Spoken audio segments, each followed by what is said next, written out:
Now, I've actually been to this real racetrack before, which is actually kind of crazy to see in a video game. And actually racing on it in the game is actually a lot more different than the real life.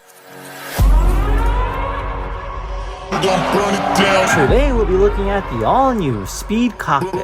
The all-in-one chair that features both fashion and engineering by the Frenchie Co.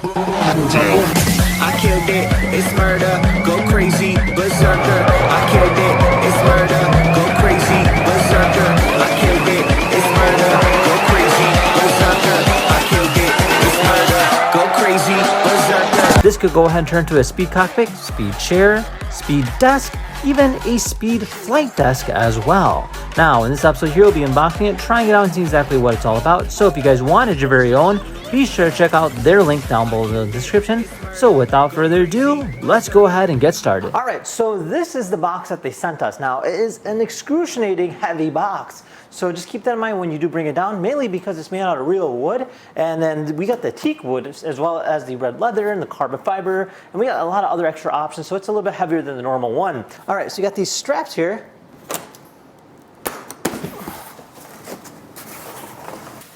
Wow, look at the wood on this thing. You got the Ferrari red leather. Ah, they put our custom Conflicts logo into the headrest. Ah, there's our heavy portion. So this here is our teak wood. Holy moly, this thing is what's really weighing it down. All right, so let's go ahead and spread this all out and see what exactly we have.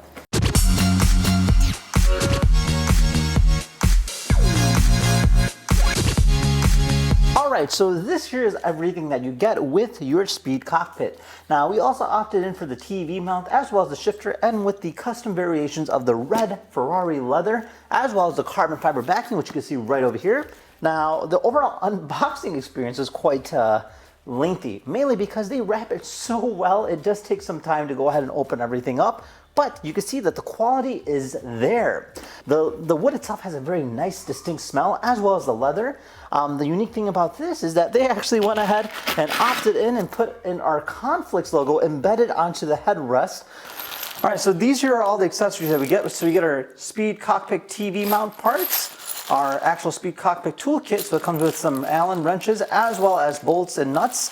And then we have, of course, our user manual or assembly manual, I guess you could say.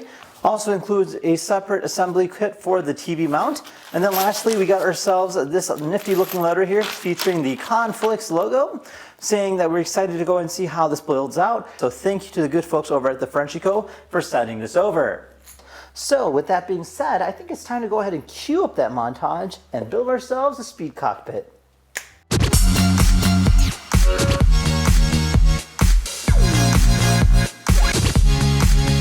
Alright, so our Speed Cockpit is finally done and I'm overall very impressed with the look of it. It has a really nice, high, rich quality feel, which you don't really see in too many simulators. Now, obviously this uses your basic housing, so I have the Logitech G29 right here, as well as a Samsung TV hooked up onto this TV mount that it came with as well. This here's the extended headrest. But we also have the standard. You can actually see that there is a bit of a difference in terms of the thickness. Definitely worth going for that extra mile. Now, you do have the carbon fiber on the backing here, kind of giving it a nice, almost like realistic racing look.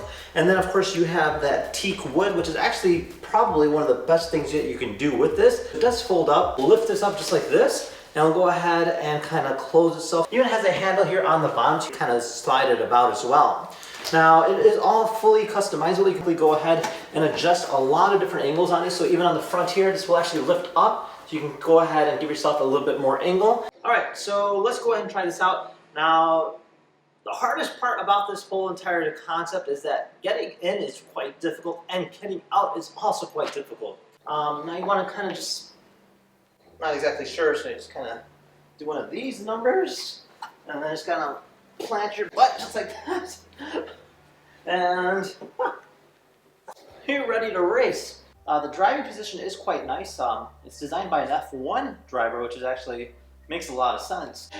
All right, let's do this. Oh my God, this feels so real. Okay.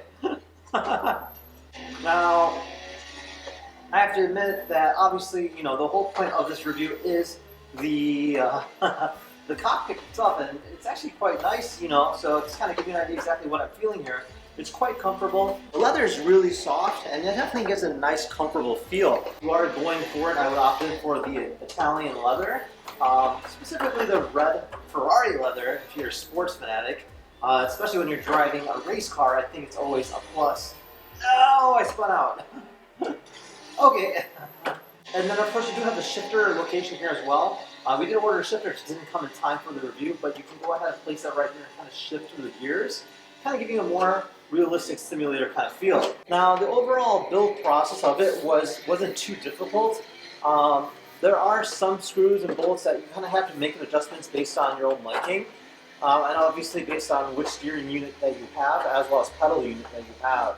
But again, it's all universal, which is always a plus. I think they did a great job making sure that they provided that correct housing. Now, I've actually been to this real racetrack before, which is actually kind of crazy to see in a video game. And actually racing on it in the game is actually a lot more different than the real life. I was standing right over there. We went drifting, which is actually a lot of fun on this race course. So seeing this in the game almost actually makes me feel like I'm really there. If you're looking for a high quality grade simulator, this might be a great kit for you. Now, the ability to go ahead and convert it into in terms of modular kits, you can technically expand upon it. So it's not just a racing chair, but you can go ahead and make it into a study chair. You can go ahead and make it into a playing chair for a variety of different tasks based on your modular design. And we are on our second lap. And oh! There you go. So yeah, there you guys have it. So this here is definitely a great buy for what it is. If you're looking for something that's well sophisticated and looks very nice in terms of the eye appealing, this here is the unit for you. Now the only drawback is obviously getting out of the chair. It's not easy to not say. There is no quick way of kind of hopping off of it without actually hurting yourself. So that's the only downside or improvement I would like to say. Now, building it was not too difficult. It did take some time. However, once I kind of got the hang of things, I have to admit it was quite easy. So yeah, there you guys have it. If you have any questions about the particular unit, feel free to comment down below. Otherwise, thank you again for watching. See you guys next time. Take care now. Bye-bye.